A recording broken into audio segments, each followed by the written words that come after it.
Hello student, कैसे हैं आप लोग? आई होप सब अच्छे होंगे। तो चलिए बच्चों, आज के सेशन में करेंगे एक्सरसाइज 8.1 के क्वेश्चन नंबर 8, 9 और 10। तो देखते हैं इसमें क्या कह रहा है। काफ़ी इजी क्वेश्चन है, रेशियो पे डिपेंडेंट है।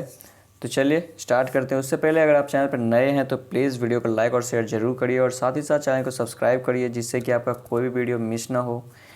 तो देखिए क्वेश्चन क्या कह रहा है कि if 3 cot A equal to 4 check whether this equal to this और नॉट। यानी आपको चेक करना है कि इसकी जो वैल्यू आएगी क्या सेम इसकी वैल्यू आएगी। तो सबसे पहले आपको क्या करना है यहाँ पे कि 3 cot A इक्वल टू 4 दिया हुआ है, तो वहाँ से आप जिन जिन ट्रिगोनोमेट्रिक रेशियो की रिक्वायरमेंट है वो आप फाइंड कर लीजिए। तो यहाँ पे क्या है, 3 cot A इक्वल टू 4, तो क्या हो जाएगा, cot A इक्वल टू हो जाएगा 4/3। तो ये तो आपका रेशियो आ गया। तो कॉट का रेशियो क्या होता है, base upon perpendicular. That is आपका बेस क्या हो गया 4k एंड परपेंडिकुलर हो गया 3k। ठीक है, तो सबसे पहले तो आपको हाइपोटेनस निकालना है, क्योंकि साइन कॉस के लिए आपको हाइपोटेनस चाहिए। तो हाइपोटेनस क्या हो जाएगा, तो h equal to under root P square plus B square. तो p आपका कितना है 3k का स्क्वायर प्लस 4k का स्क्वायर हो जाएगा। तो फाइनली ये हो गया 9k square plus 16k square, जो कि आपका 25k स्क्वायर हो जाता है। और फाइनली ये हो जाएगा 5k। ओके, यहाँ पे आपको क्या है कि देखिए, अब इसमें जो भी है, जिस जिस चीज़ की रिक्वायरमेंट है उसकी वैल्यू आप पहले फाइंड कर सकते हैं। लाइक 10 का रिक्वायरमेंट है तो 10 तो कॉट का जस्ट हम 10 का जो हमारा रेशियो होता है वो कॉट के रेसिप्रोकल होते हैं। तो परपेंडिकुलर अपॉन बेस हो जाएगा, यानी कि 3k/4k। तो k से k कैंसिल हो जाएगा तो 3/4। तो 10a का वैल्यू निकल गया। अब यहाँ पे आप साइन कॉस को भी निकाल सकते हैं। तो कॉस का क्या हो जाएगा, कॉस का हो जाएगा बेस अपॉन हाइपोटेनस। तो बेस आपका कितना है 4k एंड हाइपोटेनस क्या फाइंड किया आपने 5k। तो फिर से ये कैंसिल आउट होके 4/5 हो गया। और साइन का हो जाएगा परपेंडिकुलर अपॉन हाइपोटेनस।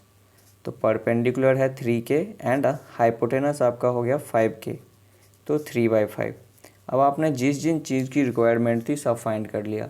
अब आपको इसको पुट करना है। तो पहले आप ले लीजिए LHS। आपका LHS क्या है 1 - 10 square A upon 1 + 10 square A। तो बच्चों यहाँ पे क्या करेंगे कि जो भी वैल्यू आपने फाइंड करा है इसमें पुट कर दीजिए। तो 1 - 10 की वैल्यू है 3/4, तो उसका स्क्वायर क्या हो जाएगा 9/16। सेम यहाँ पे 1 + 10 स्क्वायर A है। तो बच्चों 10 स्क्वायर A का मतलब होता है 10A का होल स्क्वायर। ठीक है, तो होल स्क्वायर यानी 10A की वैल्यू अगर 3/4 है तो उसका होल स्क्वायर करेंगे तो 9/16 हो जाएगा। सेम यहाँ पे भी करना है आपको 9/16। आप LCM ले सकते हैं। तो यहाँ हो गया 16, तो ये हो जाएगा 16 - 9। और फाइनली इसमें भी आपका LCM 16, ये हो जाएगा 16 + 9। तो ये आ गया ऊपर में 7/16 होल डिवाइड बाई 25/16। तो जब फ्रैक्शन से फ्रैक्शन को आप डिवाइड करते हो तो क्या हो जाता है, रेसिप्रोकल हो जाता है। तो फाइनली क्या हो जाएगा 7/16 इंटू 16/25। 16 से 16 कैंसिल हो जाएगा, तो 7/25 इसका आंसर आ गया। अब आप चेक करिए कि क्या जो आपका RHS है उसकी भी वैल्यू सेम आती है या नहीं। तो चलिए देखते हैं। तो RHS में आपको क्या दिया हुआ है कि cos square A minus sine square A। तो cos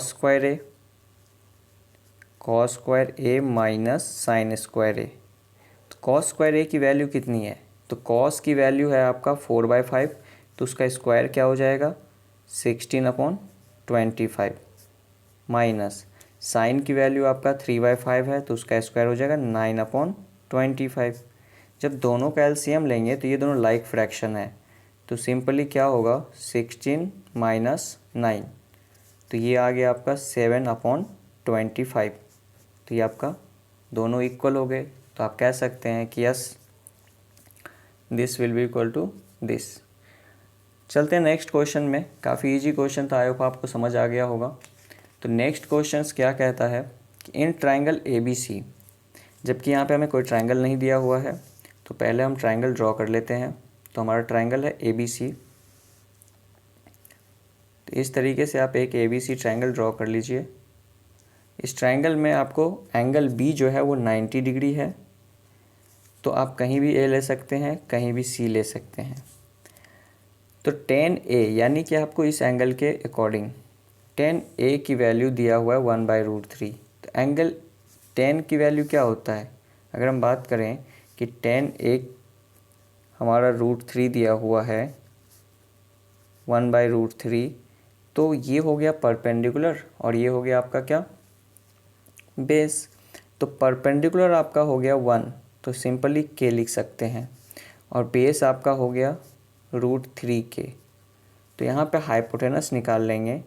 हाइपोटेनस आपका हो जाएगा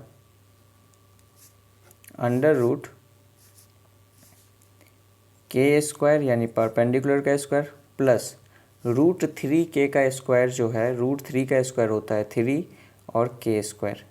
तो फाइनली ये ऐड होके 4k² हो गया, तो आप इसे 2k लिख सकते हैं। ठीक है।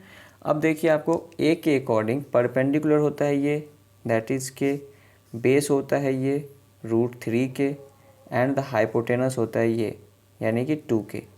अब आपको a के अकॉर्डिंग आपने इन्फॉर्मेशन लिख दिया, बट यहाँ पे जो है वो a और c दोनों एंगल के अकॉर्डिंग आपको क्वेश्चन पूछा जा रहा है। तो दोनों एंगल के अकॉर्डिंग चारों की वैल्यू निकाल लेते हैं। तो सबसे पहले है साइन a की वैल्यू। तो a के अकॉर्डिंग अगर हम देखें तो परपेंडिकुलर ये हो जाएगा और हाइपोटेनस ये हो जाएगा, यानी कि k/2k फाइनली हो जाएगा 1/2। उसके बाद cos a आपका क्या है, बेस अपॉन हाइपोटेनस √3k/2k, तो कैंसिल हो जाएगा, दैट इज़ √3/2। सेम इसी तरीके से आप c के अकॉर्डिंग फाइंड कीजिए। तो c के अकॉर्डिंग हमारा परपेंडिकुलर ये होगा, बेस ये होगा, हाइपोटेनस तो सेम रहेगा। तो देखिए साइन c हो जाएगा perpendicular upon hypotenuse, that is √3k/2k। तो इसकी वैल्यू आ गई √3/2। और cos c को क्या लिखेंगे, cos c को लिखेंगे बेस अपॉन हाइपोटेनस। तो c के अकॉर्डिंग बेस आपका ये हो जाएगा, तो k/2k दैट इज़ 1/2। अब इन चारों की वैल्यू आपने फाइंड कर ली। सिंपली क्या करना है, क्वेश्चन 1 में यानी कि आंसर 1 में आपको क्या करना है, जो भी है उसमें पुट कर देना है। तो sine a cos c plus cos a sine c। अब यहाँ पे क्या है कि साइन a cos c, तो साइन a की वैल्यू कितना है 1/2 और cos c की वैल्यू कितनी है 1/2। ठीक है, प्लस ये दोनों इनटू में है। cos a की वैल्यू कितनी है √3/2 और साइन c की वैल्यू कितनी है √3/2। तो फाइनली ये 1/2 मल्टीप्लाई होके 1/4 बन गया, और √3 तो आपका 3 हो गया, एंड 2 2 जा 4। जब आप इसे ऐड करेंगे तो ये हो जाएगा 1 + 3 दैट इज़ 4/4। सॉल्व करके वैल्यू 1 आ गया। ठीक है। अब इसी तरीके से आपको सेकेंड का आंसर निकालना है। तो सेकेंड का आंसर क्या हो जाएगा, यहाँ पे सेकेंड का आंसर होगा cos a cos c minus sine a sine c। ठीक है, cos a कितना है, cos a आपका है √3/2 इंटू cos c कितना है 1/2 माइनस साइन a आपका है 1/2 इंटू साइन c है √3/2। जब आप देखेंगे तो ये भी हमारा √3/4 बन रहा है और ये भी आपका √3/4 बन रहा है। दोनों को जब आप सेम चीज़ें हैं, सेम चीज़ को अगर आपस में सब्ट्रैक्ट करते हैं तो वैल्यू क्या आता है, 0। तो ये आपका आंसर हो गया 0। तो काफ़ी इजी क्वेश्चन था, आई होप आपको क्लियर हुआ होगा। चलिए नेक्स्ट क्वेश्चन देखते हैं। क्वेश्चन नंबर 10 क्या कहता है। तो क्वेश्चन नंबर 10 में है कि in triangle P Q R right angle at Q. तो सबसे पहले आपको ट्राइंगल नहीं गिवन है तो आप ट्राइंगल बना लीजिए। एक पी क्यू आर ट्राइंगल है, ये रहा आपका पी क्यू आर ट्राइंगल। इसमें राइट एंगल जो है वो कहाँ पे है, क्यू पे है। बाकी दो एंगल हैं पी एंड आर, ठीक है। आपको कह रहा है कि P R plus Q R that is ये और ये, इन दोनों का सम आपको 25 है और पी क्यू जो है वो आपका 5 सेंटीमीटर है, ठीक है। इस तरीके से ये 5 सेंटीमीटर हो गया और हमें नहीं पता कि इन दोनों का सम सिर्फ 25 दिया हुआ है। तो अगर दो क्वांटिटी का सम 25 है तो उसमें से अगर एक की वैल्यू x ले लेते हैं तो दूसरा क्या हो जाएगा, 25 माइनस एक्स। तो इसको हम ले लिए x और ये हो जाएगा 25 माइनस एक्स। तो यहाँ पे क्या होगा कि इन तीनों के बीच में कैसा रिलेशन आता है, पाइथागोरस का। तो लगा दीजिए, हाइपोटेनस का स्क्वायर इक्वल टू परपेंडिकुलर का स्क्वायर प्लस बेस का स्क्वायर। अब हमें नहीं पता कौन परपेंडिकुलर है कौन बेस है, तो अभी हम सिंपली समझते हैं एक परपेंडिकुलर और एक बेस है। तो यहाँ पे हो गया क्या, 25 माइनस एक्स का होल स्क्वायर दैट इज़ 5 का स्क्वायर प्लस एक्स का स्क्वायर, ठीक है। इसे आप a माइनस बी के होल स्क्वायर पे ब्रेक करेंगे तो ये हो जाएगा a का square that is 625 plus b का square x square minus 2ab that is 50x। ये आपका इक्वल हो जाएगा किसके, 25 प्लस एक्स स्क्वायर के।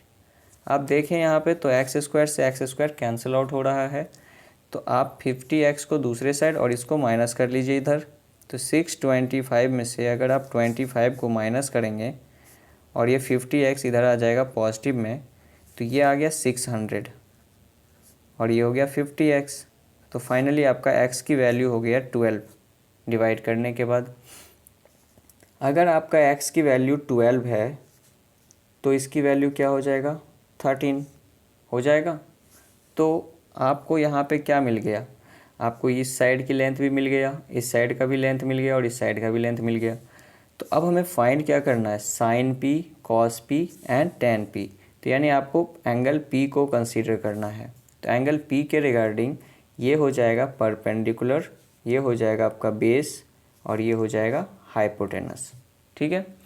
तो देखिए, तो आपको सबसे पहले निकालना है साइन पी। तो साइन पी क्या होता है, परपेंडिकुलर अपॉन हाइपोटेनस। तो परपेंडिकुलर जो हो गया आपका 12 हो गया और हाइपोटेनस है 13। तो साइन पी का आंसर हो गया 12/13। कॉस पी, तो कॉस पी, पी के अकॉर्डिंग बेस है आपका कितना,